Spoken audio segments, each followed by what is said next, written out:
if there are any hints for what the budget may support, which sector through its policies. Latha, who has gone through the entire survey, is here to share some hints that she's picked up. Latha, tell us more. Well, one can pick a lot of hints from many chapters, but I think this is a chapter that was very important. It's the 16th chapter, pages 630 to 653, titled From Import Substitution to Strategic Resilience and Strategic Indispensability. It seems to give an idea as to the sectors which the government may think is important if it follows the survey. So what this chapter argues is that let us not be naive, globalization has ended, and therefore we have to go Swadeshi or indigenize for some industries, some vital ones, but we have to do that without encouraging inefficiency. When you give protection, because there's no foreign competition, industries become inefficient. That's what happened to India in the 70s and 80s, and therefore the protection must be given with some production targets and upgradation targets.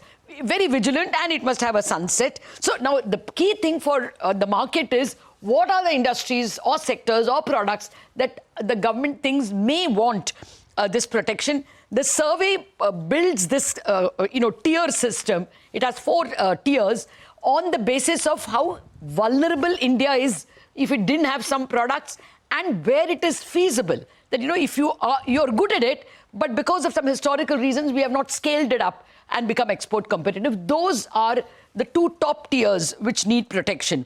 So tier 1, which is non-negotiable, because these are goods which are absolutely essential to us. Here we can support by procurement, given demand assurance and of time-bound support or import protection. These are oils and pulses, of course. Procurement over there. Fertilizer inputs. Remember, China had stopped some special chemicals used in fertilizers. Therefore, fertilizer inputs, we should be self-sufficient. APIs, power electronics, industrial chemicals and telecom equipment, because telecom equipment is national security. So here you have to give protection. These are non-negotiable.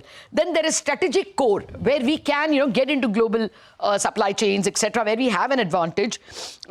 Here the government should accelerate scale building, but give temporary and targeted support, okay?